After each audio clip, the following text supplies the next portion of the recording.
I'm Jay Crawford. Isabel, welcome to What's New. It's always good to have you in. A very good Monday afternoon to you and, to, of course, to everyone watching at home. Yeah, thank you. I couldn't picture a better way to spend my week than alongside, here with you on the desk. Here we go. So thanks for letting me be here. Absolutely.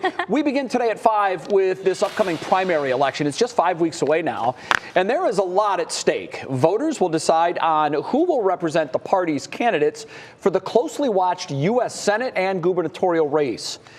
These races are hotly contested and very competitive, and that, of course, means fiery debates.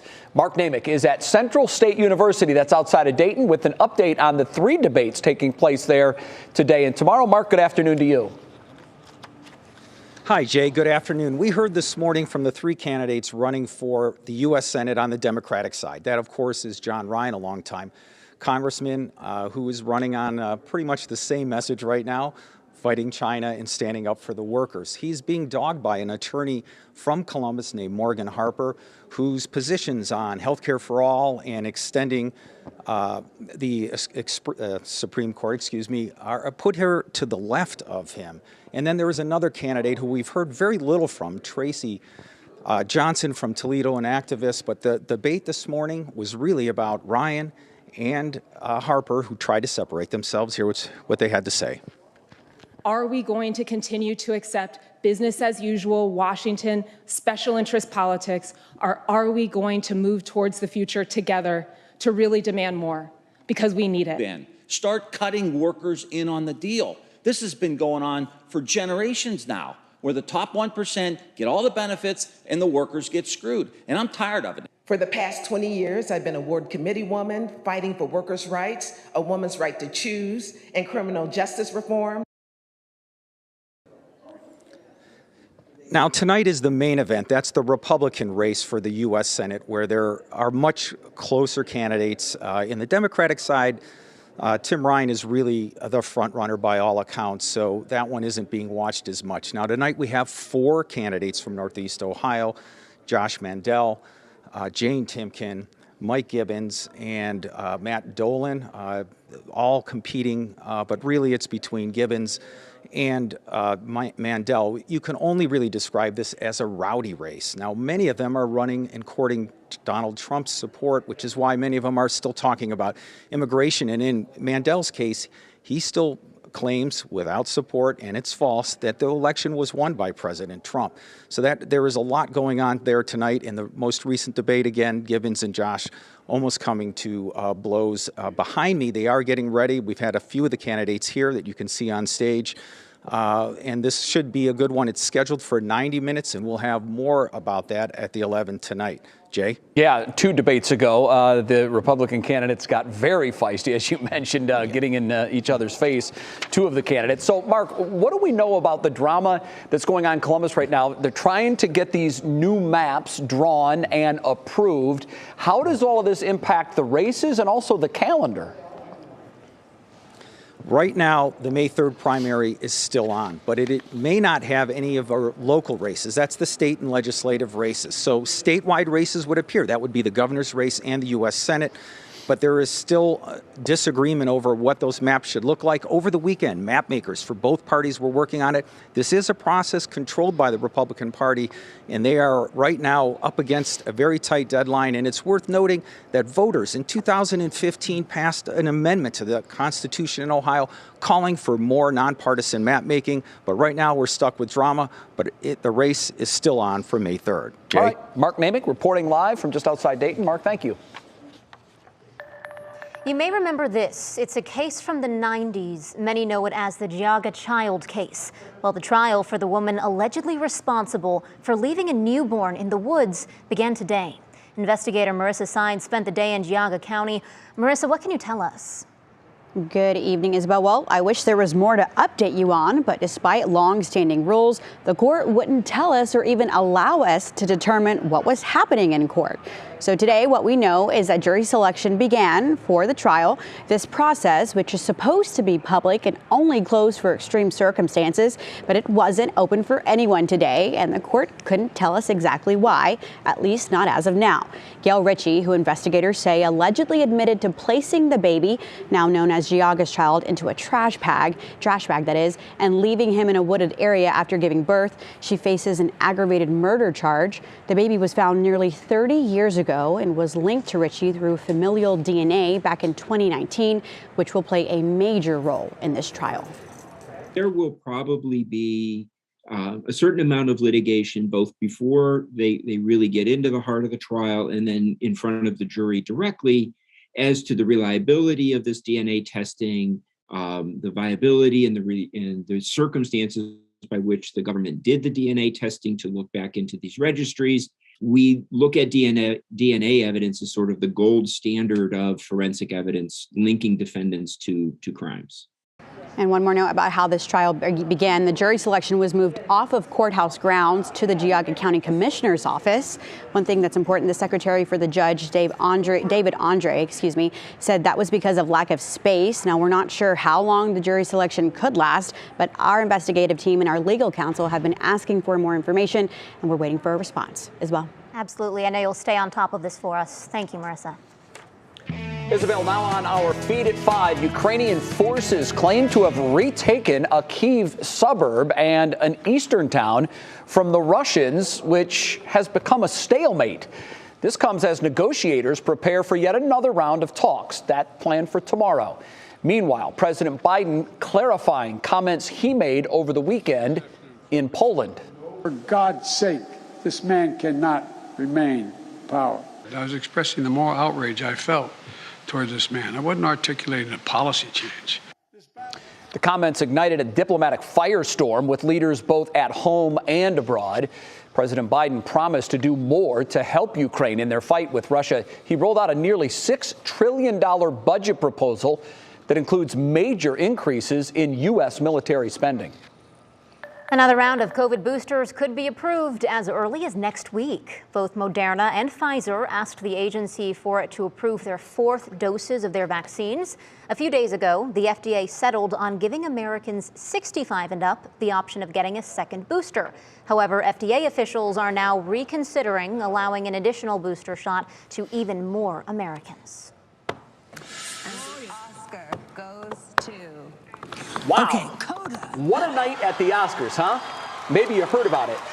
There were stars and fashion, there were awards and speeches, and oh yeah, there was the slap heard round the world. Oh, yeah, I think that one made a headline or two, I would say, but by far one of the biggest headlines was Coda, a movie featuring a predominantly deaf cast taking home Best Picture, Best Supporting Actor, and Best Adapted Screenplay. So I went ahead and spoke with members of the deaf community here in our area just to get a better understanding of what this win means.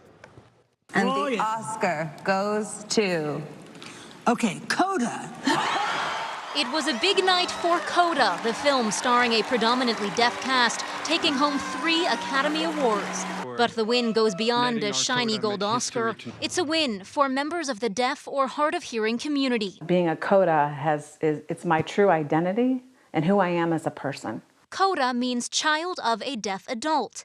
Debbie Hartman-Jimo's parents are both deaf. While her dad passed away years ago, last night was one she knew would mean so much to him. And he always thought that if he could hear, he could do so much more. So watching that and seeing someone win like that, it is game-changing. Recognition that many, like Timothy Skaggs, director of the Community Center for the Deaf and Hard of Hearing, hope will open more doors for the deaf community. Yes, for the deaf community, it means a lot. Many children, many adults have never seen a deaf person be that successful. And it's the same for the hearing community, to be recognizing deaf talent. Deaf folks can act, deaf folks can be doctors, deaf folks can be lawyers. Really, deaf people can do pretty much anything. So to have a spotlight shine on that, and for the hearing world to see that and maybe want to learn ASL too, very exciting. And congratulations to Troy. In addition to successes, Mark Bird at Greenleaf also noted how the movie shows the adversity and challenges the deaf community faces and the impact it has on viewers, both deaf and hearing. I have to say, I was really impressed with that. That is the first time I ever cried at an Oscar ceremony. Oh my gosh. Yeah, really emotional night there for so many members of the deaf community, and for women like Debbie, who has so many family members who are deaf and has seen, the adversities and the wins firsthand. So really excited to be able to speak with everybody there today about what it meant. So much more than, just the little statuette of the Oscar. Absolutely, and the rebound that they'll have from this is they already had a big platform when the movie was nominated. So there were already people that hadn't seen it but thought, wow, it's nominated, I need to see it. But this now goes to the next level because it's the Oscar award-winning film. It really was the film of the year in so many ways, as now the Oscars and the Academy have recognized it. That means even more people now will see a movie that otherwise they probably wouldn't have seen, so it helps to further advance their cause. Very important for that community. Yeah, everyone hoping, like you said, it opens more doors for the deaf community and also opens more eyes for those in the hearing community who, exactly like you said, maybe wouldn't have watched it, but everyone really should. It's important. Congratulations to everyone involved. Quite a film. Absolutely. Well, go ahead and bust out your wallet. Why some major retailers are getting tons of brand new shipments at bargain prices in your Money Monday. Plus, Hollywood's best dressed at last night's Oscars. That's ahead in your pop break. And of course, the Will Smith-Chris Rock drama as well. Yikes. Well, speaking of drama, it's a kind of a dramatic weather day out there today, Jason. The weather department has been all the dramas for the past few days, and I know you're tired of it. The cold weather, I promise you, it is exiting. There's another system that we have to talk about. Rain and a few rumbles likely, but for this evening, bundle up. A few flakes blowing about. Will be in the 20s. Full forecast is next.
All right, welcome back to What's New. You watch the show on a regular basis. You know by now that we do this every Monday. It's our Money Monday segment. We try to save you money where you can. And drivers, it's getting worse before it gets better. We've heard this really for the last year. According to Gas Buddy, the average cost of a gallon of gas here in Cleveland is up 10 more cents in the last week. Our average price now checking in at $4.14 per gallon of regular unleaded. That's compared to the national average, which is 9 cents higher. It's $4.23 on average now. Meanwhile, in Akron, you're paying 2 cents more than you are here in Cleveland on average, $4.16 a gallon. Well, we do have some good news for once here. Discount retailers like TJ Maxx brands, Burlington, and Ross are about to have a whole new inventory. According to experts, the excess inventory is due to the supply chain issues around the holidays. This left winter clothes stuck on docks, something your average mall retailer probably doesn't want right now. You don't want to put winter goods on the floor in late March. So what will happen is the off-price retailers will go and buy those at a discount. So while we don't know how steep the discounts will be, we do know stores will have a big selection on clothes, home decor, beauty, and crafting supplies, and they'll likely get new items daily. So time to shop, it sounds like. Yeah, I would expect that these items would be discounted pretty significantly. Right. Because it's inventory that's left over from this past year's winter fashion. Mm-hmm.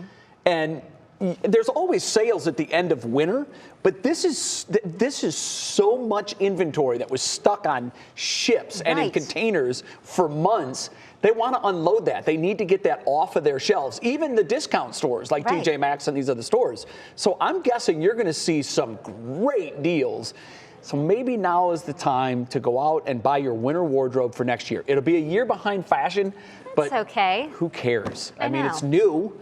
And it's going to be very discounted. So take advantage of it. Why not? I agree. I think the main thing is just staying warm in winter. I'm looking like a marshmallow every day in winter. I'm not trying to be the picture of fashion. So if a coat is keeping me warm, in my book, it's doing the trick. That's it's all about comfort for me, too. I mean, fashion's nice.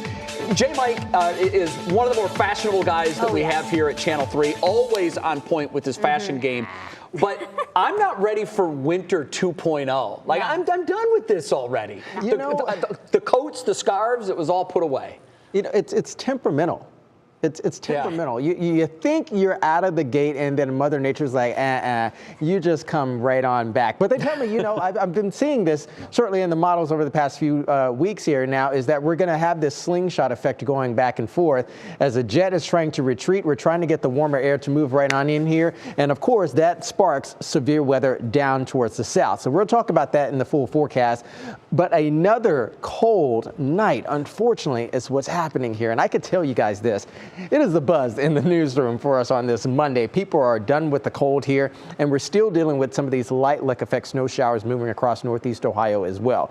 The good news here with that is we're not expecting widespread accumulations over the next 24 hours. All of this activity is going to shut off, and it's going to shut off likely overnight, heading into to the early hours for us on Tuesday. I want to start by showing you the big picture on satellite and radar. It may look like a lot is going on here, but these two things here is what you need to focus on with high pressures in control. That means we're going to have very nice, fair weather for our Tuesday with increasing showers. I will step out of the way and show you something that's happening on the West Coast right now. They're talking about widespread rain showers. The Four Corners region is where this energy is really going to kick off and ignite by the time we head towards midweek. For now, we're still dealing with this very Arctic cold air coming across our lake. Feels like temperatures earlier were in the single digits here in Cuyahoga County. A little bit, you can see there with the double digits. 14 is what it feels like in Elyria, 12 to 13 between Worcester and also Canton at this point. Youngstown feels like 7 degrees for you. I do not wish that upon anybody right now. In short, another Arctic blanket overnight tonight. Things go up starting tomorrow as well with another strong area of low pressure by midweek. We'll keep it wide for you, keep it fairly broad, okay? We have that trough over us right now. We're going to get rid of that trough. We're going to bring in a ridge. That ridge is going to bring in very warm air to us here as well. This is going to be a cross-country aerial low, okay? It's going to start off down towards the south with widespread rain showers. We increase the cloud cover for us late Tuesday, likely going to have some mixed precipitation starting us out on Wednesday as well. So we'll still have a little bit of precipitation coming in to start us out on Wednesday. It's going to be flirting with the freezing mark, so that's why we'll have that mix. And by the time we get to Thursday, more widespread rain, perhaps even a few rumbles on the backside of that. We could be talking about a little bit of light snow showers for us as well to start us out on Friday. Widespread rain showers. The heaviest is going to be down to the south and east of us, so we don't have to worry about that. South and west, I should say. But we crest, as I've been saying, by Wednesday and Thursday. 60s widespread. Likely temperatures falling throughout the day on Thursday, and we settle back down to the 40s by Friday, Saturday, and Sunday. 40s, 50s, not too bad. At least they're not 20s and 30s, guys. Yeah. That's true. I will go ahead and take that, Jason. Okay. Thanks. Well, coming up, we've got all the biggest moments from last night's Oscars, from the outfits to the biggest wins, and of course, the biggest drama. Then this dog takes dinner excitement to new heights. I mean, we all know dogs are very excited about dinner time. Wait until you see this dog, how this dog reacts to eating time, to feeding time. It's so good. I do the same thing around dinner. I was going to say, me too. It's our work.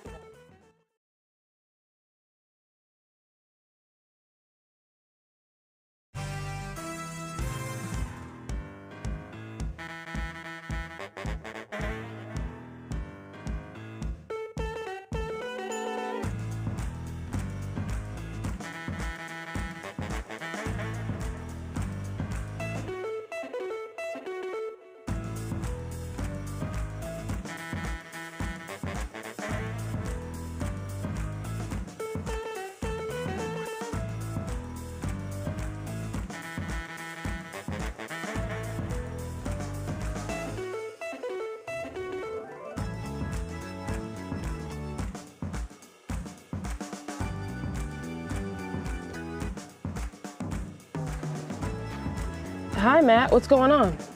Everything Oscars today. Are you Team Will or Team Chris?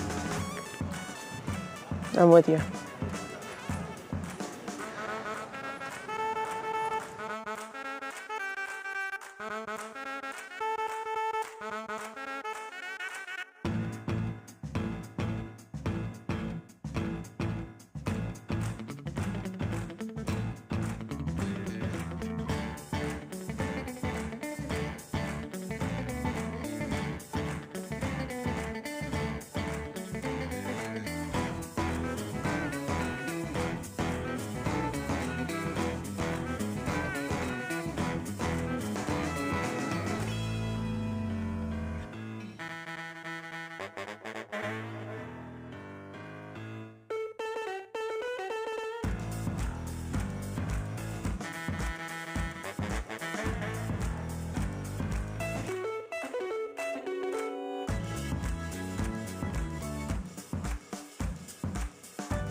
Oh, what a night. It was Hollywood's biggest night, and it was something to see, and that's an understatement. Yeah, we saw a lot. We saw too much. Yeah, our entertainment reporter Kara Cotton has the highlights from this year's Academy Awards. The 94th Annual Academy Awards took place last night live from Los Angeles' Dolby Theater. For the first time since 2018, the show actually had hosts. Wanda Sykes, Amy Schumer, and Regina Hall were tasked with guiding the night, and trust me, there's a lot to get to. But first, let's talk the red carpet. Ariana DeBose wowed in a crimson pantsuit. Timothée Chalamet went shirtless, Zoe Kravitz channeled Audrey Hepburn in a Pink number, and the red carpet queen herself, Zendaya, dazzled in silver. As for the worst dress, well, we won't go there. Now, to the actual ceremony.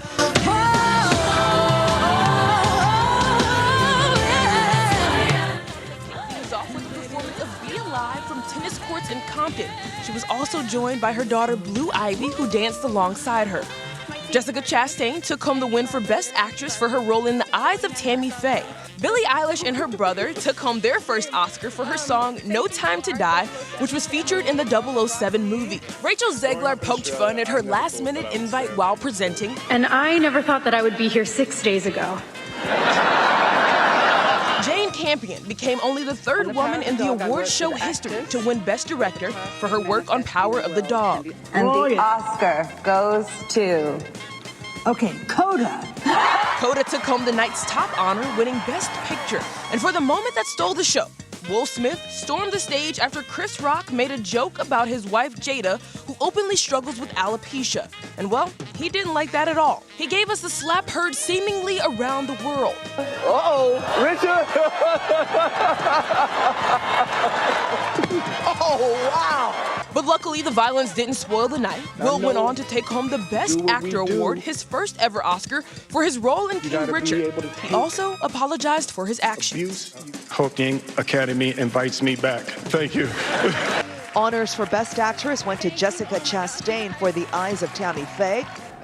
Now, according to a statement from the LAPD, they are aware of the incident that took place between Will and Chris, but Chris has denied to press charges at this time. But Will isn't out of hot water just yet. The Academy this afternoon condemned his actions and announced that they'll be moving forward with a formal review. Jay and Isabel? Oh, wow.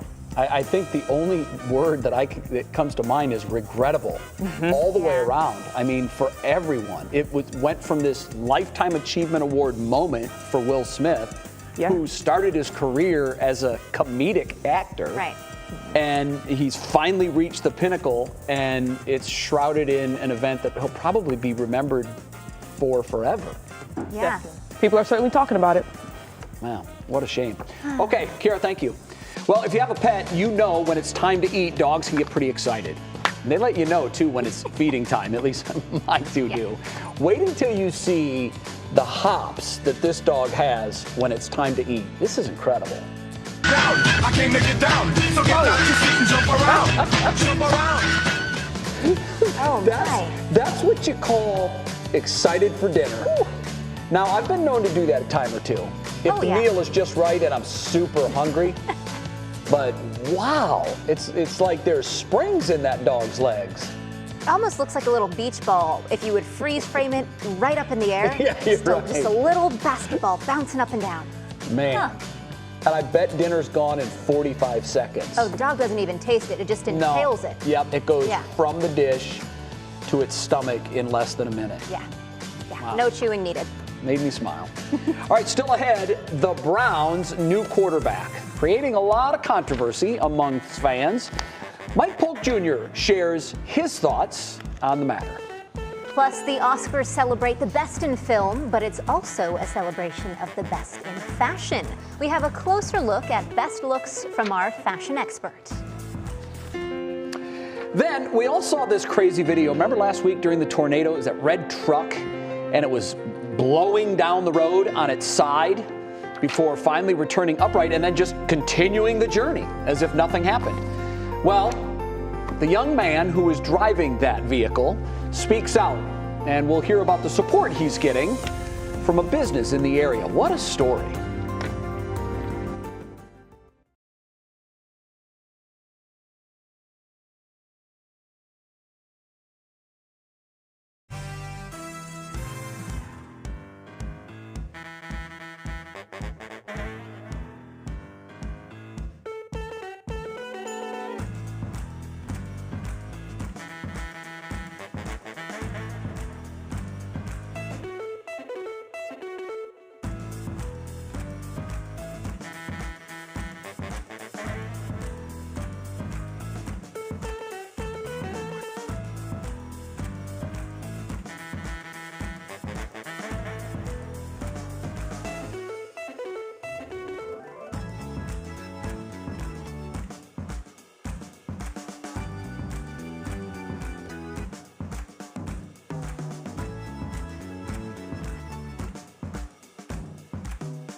And now, live from WKYC Studios, this is What's New. Welcome back to What's New on this Monday. Here are three things you need to know at this hour. Over the weekend, President Biden said that Russian President Vladimir Putin, quote, cannot remain in power, end quote. Today, he's clarifying those comments, saying he was expressing the moral outrage he felt towards Putin. President Biden's comments created quite a firestorm both here and abroad. Meanwhile, Ukrainian forces regained control of a suburb just east of Kyiv. Peace talks between Russia and Ukraine expected to resume tomorrow. Jury selection started for Gail Eastwood Ritchie's murder trial. Officials say she admitted to putting her baby boy in a trash bag and leaving him in a wooded area in Geauga County shortly after giving birth back in 1993. She wasn't arrested until 2019 when officials used familial DNA to make the match. She's charged with aggravated murder and murder. To this day, the little boy's gravestone reads Geauga's Child. And the FDA is expected to authorize a second COVID-19 booster shot as early as next week. Both Moderna and Pfizer have asked the agency for it to approve their fourth doses of their vaccines. A few days ago, FDA officials settled on giving Americans age 65 and older the option of getting that second booster. Now, FDA officials are reconsidering allowing an additional booster shot to even more Americans. And with that, we welcome you back to What's New, along with Isabel Lawrence. I'm Jay Crawford. We thought spring was here. We celebrated the first day of spring last week, and then you look out your window Saturday, Sunday, even today. Snow was flying, wind was blowing, temperatures in the 20s. Winter 2.0. It's always worse than the first dose of winter, in my book. You know, I came here from Wisconsin. I thought I could handle it. I thought I know what winter looks like and when it's over. This is a new ball game down here. What you guys deal with here is just a new ball game. It really is, because you get that first day of 60s, and you think, okay, we're done with it. Never pull the driveway stakes out for the plow until April or May. Okay. I've learned that the hard way the last 2 or 3 years. All right, our top talker here at 5:30, many Browns fans still talking about the team's news conferences that were on Friday, of course, introducing new quarterback Deshaun Watson. And as our Mike Polk explains, while Browns fans are used to feeling conflicted about our football team, many are feeling like this is their toughest spot yet.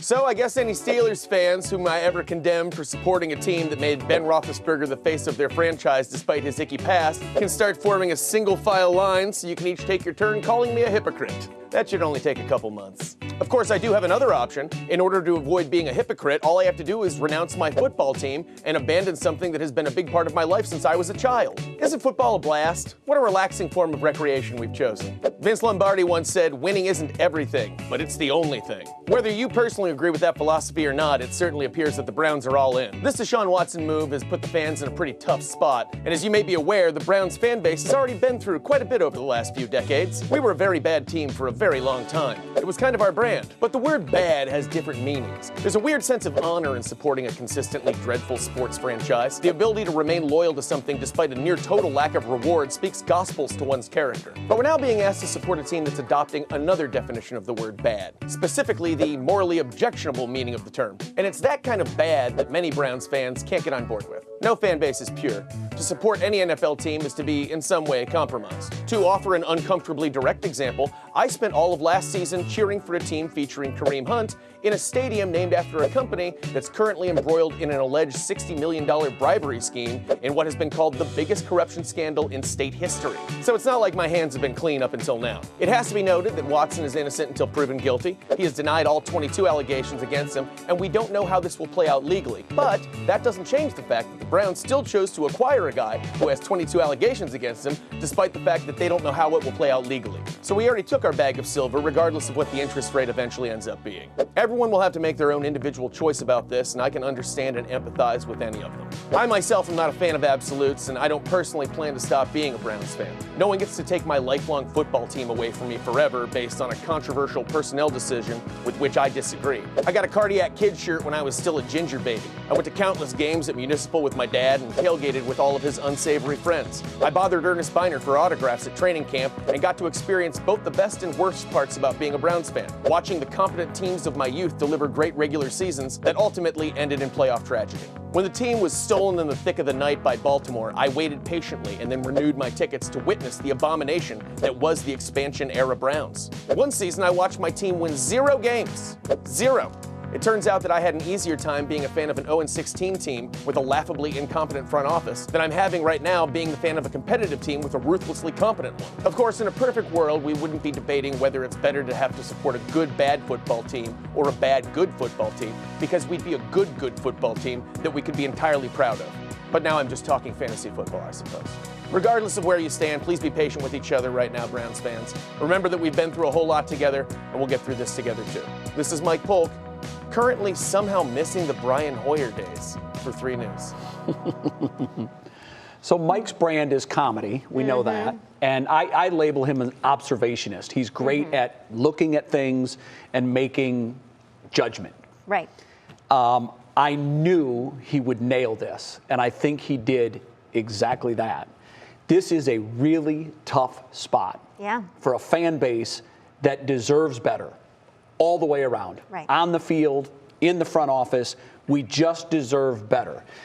I think the point that he makes is he talks about some of the other issues that this franchise has had. You would be hard-pressed to go to any NFL franchise in all 32 cities. They've all got their dirty laundry. They've all sold their soul to the devil in an attempt to chase the elusive Super Bowl ring. Do we like that?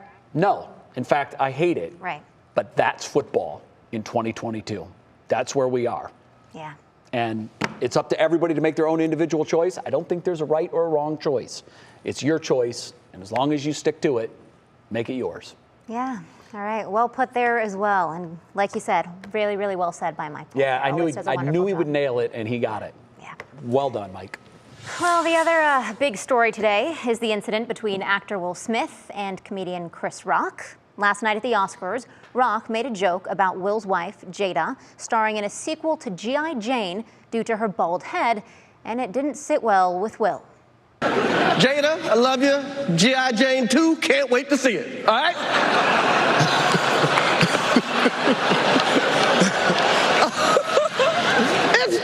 That was a nice one. Okay.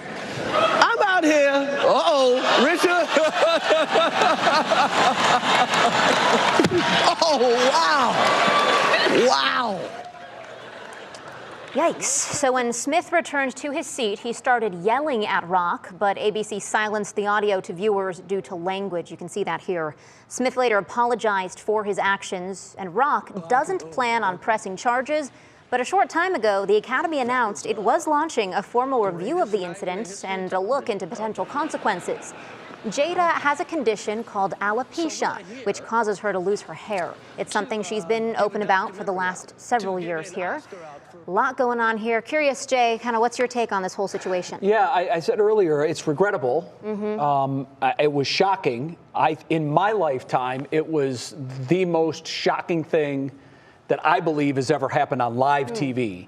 And prior to my life, obviously, John F. Kennedy's, the man that was accused of assassinating John F. Kennedy, Lee Harvey Oswald, was assassinated on live television. I think that takes the live TV shock cake. Right. I mean, it doesn't get any more shocking than that. But outside of that, I've never seen anything that has literally left me thunderstruck like this did last night. And there are so many things that, first of all, the comedic line, I think, is what started all this. What is in play and what is not. And I do think that personal appearances, particularly medical situations, are out of bounds. All that being said, there is no way you can condone Will Smith's reaction to the joke. I think both were wrong. And as I said, just a terrible, terrible incident, regrettable, and it will stain Will, unfortunately, I think, for the rest of his career. It's there. It's not going away. Yeah. What's supposed to be a big achievement, big night, too. Yeah, it is regrettable. Yeah. All right, well, next, we've already looked at Oscar wins on stage, but now we are taking it to the red carpet. Our fashion expert breaks down the best and the worst wardrobe picks. Then the pandemic did not break the bond between mentors and mentees, but it did impact the number of mentors shaping the future of young kids. how you can get involved in our call to action coming up.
Welcome back on your Monday evening. It is a bit of a chilly one. Winter 2.0, Jason, I think is kind of what we're coining this day. Yeah, as long as we don't have 3.0 and 4.0 and then thereafter, I'm good with that. No more. You know, it seems like the final days of March are going out like a lion across various aspects of the country right now. We're still dealing with another blanket of cold air across Northeast Ohio overnight tonight. Our temperatures right now are still hovering into the mid-20s. Feels like temperatures in the teens for many. Tomorrow morning is not going to be much different than this morning, certainly when you woke up this morning and headed out. The only difference in terms of precipitation will be the snow showers. We're likely going to have those things shut off overnight tonight, and we're going to be dealing with our next weather maker that's going to move on in. Right now, it's just entering the California coast right now. We're going to be on the leading the edge by this time tomorrow, as we're talking about a few areas dealing with some wintry mix waking up for early Wednesday morning. This is not something that we're going to be getting out of our pockets over the next several days as well, because we're still going to have some energy coming in from the south and cold air coming in from the north as well. Feels like temperatures outside, again, rough all the way around. Surface temperatures in the 20s, and we have upper teens in some areas, even single digits well out towards the east, like Youngstown, feeling like 7 degrees right now. So it doesn't feel good at all. Temperatures going up on a Tuesday, so that's good news. And they're going up even further by Wednesday ahead of that next strong area of low pressure. Your National Design-Mar hour-by-hour forecast will keep us mainly clear overnight tonight and certainly through the heart of the day for tomorrow as well. I think we'll have temperatures kind of floating around the 40-degree mark for us for tomorrow's afternoon highs. Still likely in the upper 30s around dinner time for tomorrow. But again, the leading edge of that aerial low will still have colder air at the surface. Energy still moving in from the south. You'll have some rain showers and likely a wintry mix moving through, with some snow showers likely moving about as well. Once we get into Wednesday, we start to warm things up. Surface temperatures come above the freezing mark. Scattered variety type shower activity continues throughout the afternoon, and it's going to be hit and miss. mix on and off. Upper 60s, 60s falling throughout the day on Thursday as well. And look at this, guys. Early mix on Friday as well. It's like it's just unrelenting. Jay and Isabel. All right, Jay, Mike, thank you very much. Well, it is Mentor Monday, and today January Keaton shows us how the bond between mentors and mentees has been unbreakable, even during a global pandemic. She is the greatest person ever, honestly. The word mentor is defined in the dictionary as an experienced and trusted advisor. And Cleveland State nursing student Kalara Agban says her mentor, Cheryl, has been that and more, helping her stay on track when fears of becoming a nurse amid a pandemic shook her resolve. I'm like, oh, Cheryl, I don't know if I can do this. Like, this is so hard. She's always like, Kalara, the first thing I asked you was why you wanted to go into nursing. And you told me it's because you care about people, and that's why you're doing this. You need to remember why you're doing this. Cheryl Feeney is Kalara's longtime mentor and CSU's nursing research lab supervisor. She says motivating Kalara during such uncertain times wasn't easy. We basically talked every day, and she would, call me with her concerns, and then we would work them out together. I can say it was a challenge, first of all, because I too didn't know what was going to happen. Recent Baldwin Wallace Theater graduate Alexia Ambrose had to attend her junior and senior years virtually due to COVID. Her mentor Connie saved her from quarantine burnout by helping her focus on the craft they share in common. So Connie does a lot of theater in the Cleveland area. So it was really nice having someone who could kind of help me through that and, weigh the benefits of either being a full-time actor or having a stable job. Now a mentor herself, Alexia says she sees the social toll the pandemic has taken on her high school students in a tech-obsessed world. Sometimes they think that we're picking on them or, just being a bully when we ask them to put their cell phone away or, they're so connected to technology. And so it's really affected them in a way for them to communicate in person. And when it comes to mentorship, communication is key. Human connection, vital. Forming bonds that COVID at times may have bent, but didn't break. Connie and I still talk today. We're supposed to actually make breakfast plans. You just remind me. It is so important if you have spare time and you have knowledge that you can pass along that you do so. The pandemic has obviously made the demand for mentors as strong as ever, but it's also made it a lot harder for organizations to recruit them. That is why WKYC Studios is stepping in. Call to action. We need your help, folks. Through our Mentor Monday campaign, we've recruited 163 mentors already, but we still need 112 more to reach our goal of 275 mentors. That's 275 lives changed forever. And there are only a few days left to apply. The deadline is Friday, April 1st. To sign up, go to collegenowgc.org. Please, if you can help, do it. Yeah, so important there. Well, next, there's a lot to talk about with last night's Oscars. Our local fashion expert explains the worst and best dressed. Plus, she breaks down some of the biggest trends. Then it is a miracle that the driver of this red truck sliding down the road in last week's tornadoes in Texas was able to tell his story. We're going to share his story in his words and also tell you how a local business is helping him and his family ahead. It's our Show Us Something Good.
Well, we already know the 94th Academy Awards will go down as one of the more memorable ones. Nominees and other celebrities, though, demonstrated their fashion style in big ways.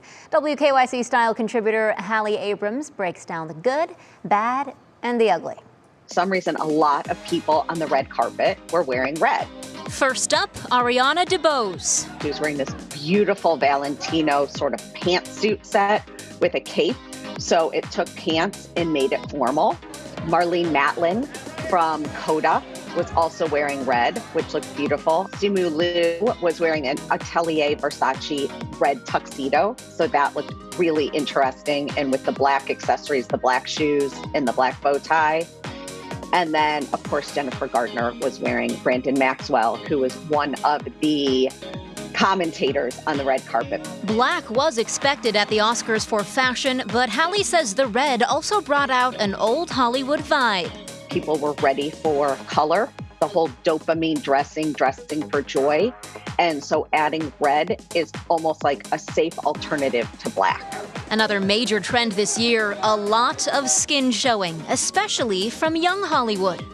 We saw it with Zendaya, who literally broke the internet. I think she was just so gorgeous, so beautiful, with that crop top and the beautiful long sequin skirt by Valentino. And her co-star in Dune, Timothy Chalamet, also has never been worried about following the pack and pushing trends and being his own person. And he decided to wear almost like a gender non-conforming tuxedo. So showing total skin with some lace on the sleeve and then a beautiful Cartier necklace. The Bailey sisters, Chloe and Hallie, both sporting a high leg slit. And of course, Kristen Stewart being dubbed the red carpet's punk princess. Instead of wearing something long, she decided to wear shorts. So it was, again, gender neutral. It was a tuxedo with a very deep V.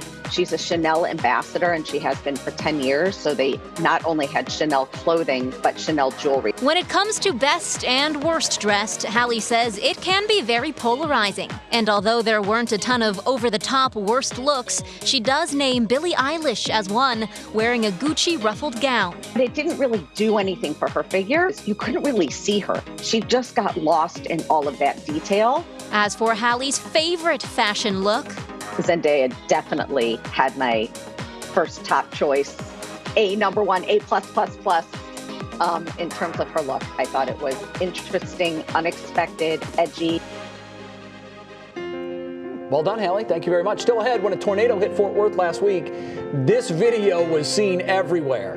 An update on the young man driving and how one company is helping the teen and his family. What a story. Then on 3 News at 6, President Biden says he's proposing a new minimum tax on the wealthiest households in next year's budget. We'll break down what that really means.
Right. Check 1, 2, 3. Is my mic on? Mic check 1, 2, 3. I think so. Thanks. Weather. Good. Pick it up. Oh, is my hair sticking up? Hi. You can see me 1, 2, 3, 4, 5. Is my hair sticking up? He says it is. Thank you so much. He says no.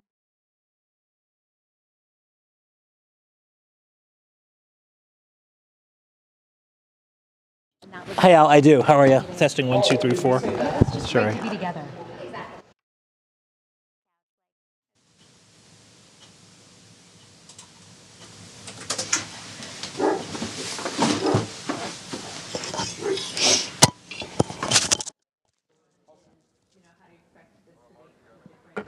I do, Al. I'm here. I'm going to use my quiet voice, given there will be a lot of people around shortly. I hope you can.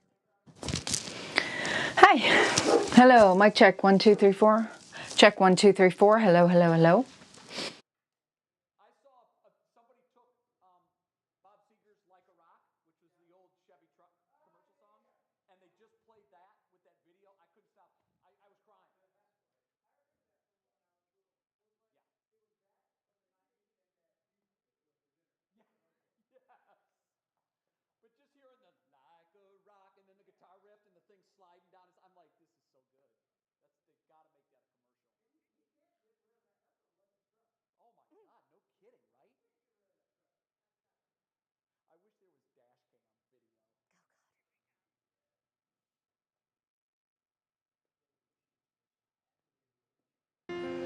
All right, we wrap up our Monday What's New with our Show Us Something Good. Comes from Texas. I'm sure you remember seeing this video last week when that tornado hit just outside Austin. The Texas teen drove his pickup truck through a tornado, which flipped on its side, spun it around, flipped back on its wheels, and Riley Leon just drove away. It was incredible, really. The 16-year-old was on his way home from a job interview at Whataburger. I hope he got the job. When the twister hit, a dealership in Fort Worth saw the video and said, "We've got to give this young man a brand new 2022 Chevrolet Silverado." I'm very grateful. This doesn't happen to a lot of people, and happened to me, and I'm very grateful for Randall for helping me out and making this chance possible for me and my family. Wow, that's just so great. And you probably heard me talking over the young man because Laura Queso told me he did get the job. So now he's got a new job at Whataburger and a new truck. And my only regret, first of all, I'm so happy that he's okay. Mm-hmm. Can you imagine if there had been dash cam video of him? And I could just imagine the face he was making while all that was going on. I would get dizzy just watching it. I can't even imagine being in it. Congratulations to him. We're glad everybody came out of it A-okay. Yeah. That is a Chevy truck commercial in the future. It needs to be. Yeah. That's it. We're out of time. Back tomorrow at 5, and we hope to see you then. 3 News at 6 with Russ and Laura starts right now. Now at 6, Geauga's Child. It's a case 30 years in the making. And today, the trial phase in the death of a newborn baby is finally underway. Also, debate day. Candidates from both sides of the aisle in the race for Senate in Ohio are front and center today with 2 debates. Variant booster. While a major international city is nearly shut down, we have new details tonight about the role boosters play in slowing down another variant. And Oscar milestone. Coda, the drama about a deaf family, grabbed the top prize of the Oscars last night and opened up new conversations about the children of deaf parents. Live from WKYC Studios, this is 3 News at 6 with Russ Mitchell and Laura Queso. And good evening. Thanks for being with us. Tonight, a cold case mystery that shocked Northeast